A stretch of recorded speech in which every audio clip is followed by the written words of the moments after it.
cosita más. Cuando termine la charla maravillosa que vamos a disfrutar, hay una pequeña sorpresa, así que no se vayan antes de entrar al estreno de Bernarda Alba. 15 minutitos, una sorpresa, y después nos vamos al estreno. ¿Está? Gracias, Laura. Bueno, bienvenidas, bienvenidos. Es un verdadero gusto para mí poder estar teniendo esta conversación en este lugar tan importante con Laura García Lorca de los Ríos, que ha tenido además la generosidad de, al igual que su tío Federico, colocarnos en el mapa de su itinerario por América Latina, y entonces visitando este lugar que también conoció Federico y gente tan querida para Federico como Margarita Giroux, que dirigió la Comedia Nacional, que creó la Escuela Municipal de Arte Dramático de la que fue directora, y que además, no sé si recuerdan que el viernes pasado estuvimos comentando que estábamos preocupados por la casa de Margarita Giroux en Punta del Este y la posibilidad de que no se conservara. Bueno, ayer el ministro de Educación y Cultura la declaró monumento histórico natural, o sea que se va a conservar y se llegó a tiempo para evitar la desaparición de un lugar que también significa tanto para nosotros. Laura, seguramente quienes están aquí quieren escucharte a ti y quieren escucharte hablar de Federico. Yo les quiero contar que Laura está en la presidencia de la Fundación Federico García Lorca, también del Centro Federico García Lorca en Granada, que es de alguna forma y por designación de su familia la guardiana de la obra de Federico García Lorca, de todo su legado que tiene que ver con las publicaciones, que tiene que ver con documentos, con dibujos, con investigaciones, con todo el material que hoy se guarda en ese Centro Cultural García Lorca, y que también tiene una historia personal, ya que es hija del hermano de Federico, Francisco.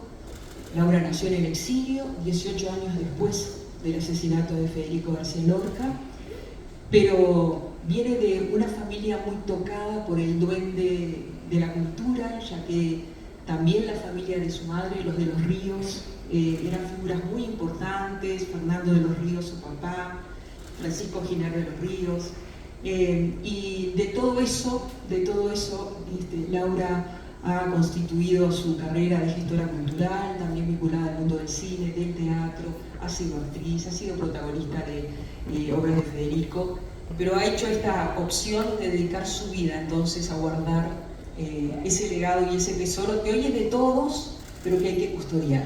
Entonces yo quiero que de pronto hagamos lo que la gente quiere, que es hablar de Federico. ¿Cómo ha sido para ti, niña y adolescente y joven, estar en esa familia que tenía en la figura de Federico una memoria muy importante a guardar y a cuidar, Laura?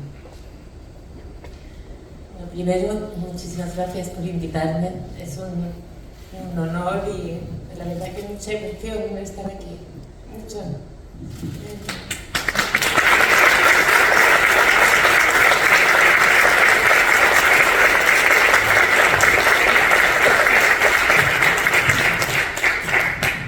Pues, a ver, fue una casa, por un lado, muy en la que planeaba con frecuencia muchísima tristeza. Era allí al exilio, a Nueva York, acabaron las dos familias, la familia primero de los Ríos, mi abuelo Fernando de los Ríos, que había sido era catedrático de Filosofía del Derecho en la Universidad de Granada y político de la República, socialista, fue ministro de Justicia, de Educación, que entonces se llamaba Instrucción Pública, bien dicho, y muy al final, justo antes de la guerra, de Exteriores, que era ministro de Estado. Y al empezar la guerra le mandan a Washington de embajador para intentar conseguir el apoyo de Estados Unidos a la República, cosa que no consiguió y en fin, que fue el drama que todos conocemos. Y fue él, una vez más, el que tiró de la familia García Lorca. Él jugó un papel importantísimo en la vida de Federico. Fue quien sugirió, porque mi abuelo Federico García, que era un hombre que no tenía formación académica, pero muy inteligente, y admiraba mucho a Fernando de los Ríos, y le dijo: por favor, Fernando, ocúpate tú de la educación de mis hijos. Tengo dinero, les puedo pagar la mejor educación posible, pero ocúpate tú. Y fue él quien les mandó a la residencia de estudiantes, y luego a Federico a Nueva York en el año 29. Así es que fue, y ya al terminar la guerra tira de la familia diciendo: veniros para acá y nos juntamos en Nueva York y volvemos a empezar aquí. Así es que en esa casa, con la verdad muy particular, ahora estoy trabajando en otro proyecto que es un archivo de la casa del exilio de Nueva York, porque convivieron mis bisabuelas maternas, mis abuelos Fernando y Gloria Espinel, que era también profesora y escribió libros interesantes de cultura y civilización españolas para futuros profesores de español, de la Universidad de Columbia también. Mis padres y nosotras nacimos en este piso, hubo 4 generaciones. Entonces, al saber qué hacer con esos papeles de unas señoras que hablaban del siglo pasado y en el siglo XVIII, que los abuelos, mi padre, que García Lorca se quedaba un poco descolgado de ese tronco de la institución libre de enseñanza, total que lo único, el paraguas era ese espacio, un piso. Y en ese piso, pues había muchos distintos ambientes. Ese que planeaba de la tragedia que habían vivido, pero por otro lado era una casa muy alegre, llena de amigos, llena de música. En casa se cantaba casi todos los días, por una afición que venía por las dos partes. Por un lado, la institución libre de enseñanza, que tuvo el interés de preservar la artesanía, la música popular, etcétera, como de una manera más formal, digamos, y luego por el lado García, que les gustaba cantar. Sí. Era un gran dibujante, tocaba el piano, cantaba, sí. De hecho lo hizo en sus conferencias en Montevideo, bueno, y escribía. Sí, aquí dio la conferencia Cómo canta una ciudad de noviembre a noviembre, que es maravilloso, que es las canciones que se cantan en Granada a lo largo del año, en las distintas estaciones, con la cosecha, en la Navidad, en fin. Laura, ¿y qué Federico recordaban? ¿El Federico de la Huerta de San Vicente, con toda la felicidad que conllevó ese lugar de veraneos, o el Federico del Barranco de Lizna, donde se supone que están sus restos y donde fue fusilado junto a tantos? ¿Cuál era el Federico que estaba presente? Ninguno de los dos. ¿No? No se hablaba de él. ¿No se hablaba? No. ¿Por qué?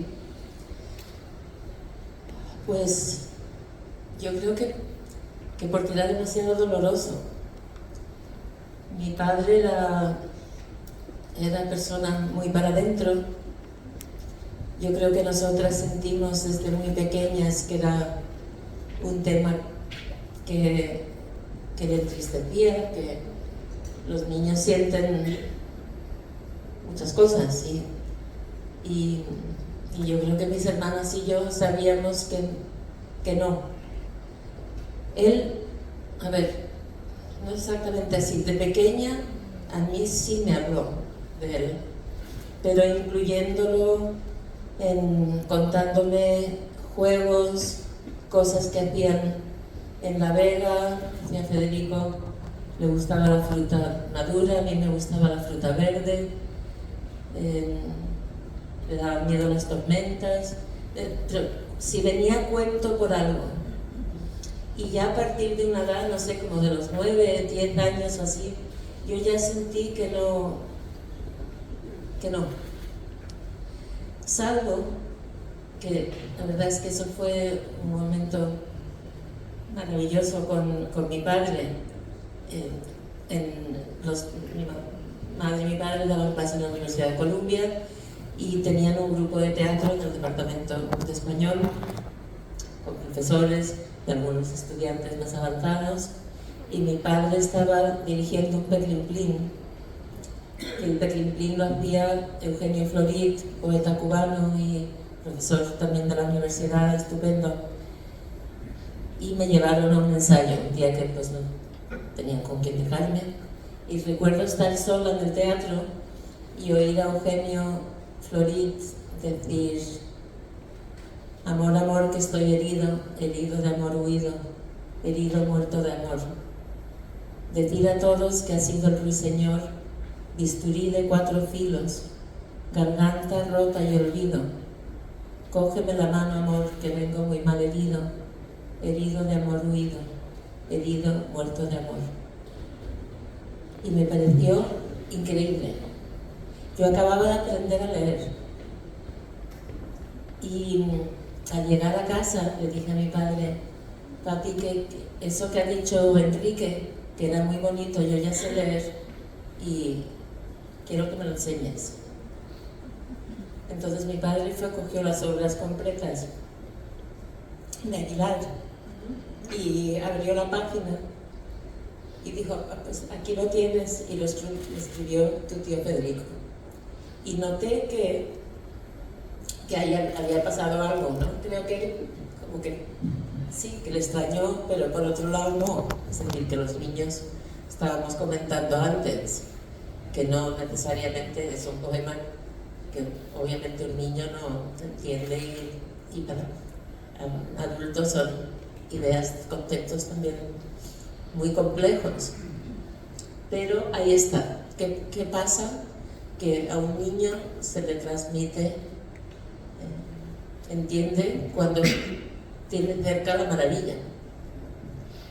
Tú decías que había un tema seguramente de lo doloroso y lo trágico de la situación que hacía que la familia de alguna manera evitara hablar de eso. Cuando tú naces en el 54, Sí. tu abuela fallece en el 59, tu abuela, la mamá de Federico, Sí. esa mujer maestra, culta, que le enseñó a leer, a tocar el piano. ¿Te acordás del vínculo con tu abuela y si tu abuela hablaba de Federico? Tampoco hablaba. Yo lo recuerdo los veranos en la huerta que se hizo cerca de Madrid, cerca de Alcalá de Henares. Ella no vuelve a Granada. No volvió nunca, no pisó Granada. Tu abuelo Volvieron, murió. mi abuelo murió en Nueva York y mi primo Manolo, el pequeño, el mediano de los 3 hijos de mi tía Concha, que habían fusilado a su marido unos días después del fusilamiento de Federico. Que era el alcalde de Granada, socialista, por eso lo fusilaron. Exacto, era el alcalde, era un pediatra, el primer y último alcalde socialista, y tuvieron que pasar toda la guerra en la huerta. No les dejaron salir de Granada esos 3 años de horror. En el 40 ya por fin les dejan salir a Madrid, con mi tía viuda con los 3 niños pequeños, y van a Bilbao a coger el barco a Nueva York, donde les está esperando la familia de los Ríos. Entonces no vuelven a Granada ni tu abuela ni tu abuelo falleció. Tu abuela vuelve a Madrid y se monta una huerta en Madrid. Exactamente. Se lleva el labrador de la huerta de San Vicente y su familia y le hacen ahí un vergel. Era así nuestro paraíso en España. Pero mi abuelo Federico lo que dijo al salir en el barco, que recuerda a mi primo Manolo, que al salir del barco dijo: nunca volveré a pisar este jodido país. Y a Manolo le impresionó mucho, tenía 7, 8 años, nunca le había oído decir jodido y lo que significaba. Entonces eso se me quedó muy grabado. Laura, más allá de esos silencios, bueno, tú has investigado mucho, has armado mucho la documentación, los archivos. Más de una vez me pregunté si cuando Federico, sabiéndose perseguido, acosado, y bueno, aquella historia que todos sabemos, ¿no? Que lo quieren convencer de que vuelva a América Latina y él resuelve quedarse y vuelve a Granada porque cree que allí va a estar más seguro. Consciente de esa persecución, se va a la casa de su amigo Luis Rosales, poeta, pensando que allí va a estar seguro porque ellos eran falangistas, pero allí lo van a buscar pocos días después, los primeros días de agosto. Y lo que te quería preguntar es, esas familias, los Rosales, los García Lorca, seguramente se conocían. ¿Tus abuelos hicieron alguna gestión con los Rosales? ¿Tú sabes de eso? Es que no hubo lugar. Él se fue, fueron a buscarlo a la huerta en 2 momentos que él no estaba en la casa. Y claro, lógicamente él era muy amigo de Luis, el poeta, digamos, el menos, el menos fascista de los 4 hermanos, y amigo, realmente amigo. No, yo creo que es que no se le pasaba por la cabeza que pudiera estar en riesgo. Y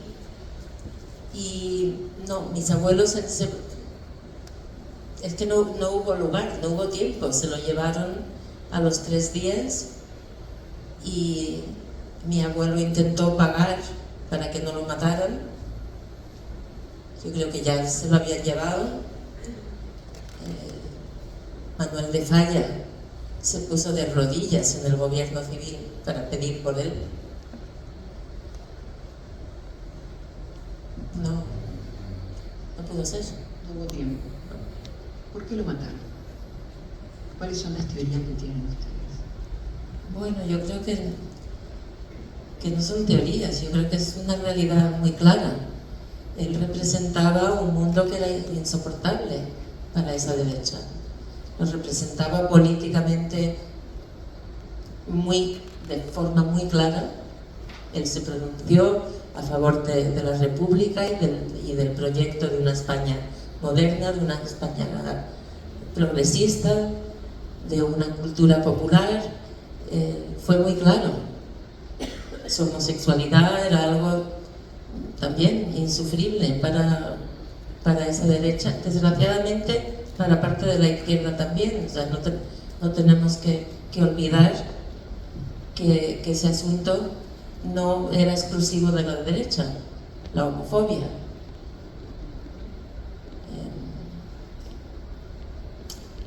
Que tenía éxito, que su familia tenía dinero, les resultaba muy molesto, ¿no? Pero que son muchas razones. Yo creo que reducirla a solo una no refleja la realidad, porque el ser humano es mucho más complejo, ¿no? Y el odio es por un lado muy simple, pero también tiene muchos recovecos. Laura, lo fusilan en el 36 y más de una vez te ha dicho que casi ese mismo día o el otro día la familia ya incorpora que tiene que guardar o que tiene que cuidar las cosas de Federico. ¿Cómo fue eso? Bueno, eran muy conscientes. Yo creo que desde muy joven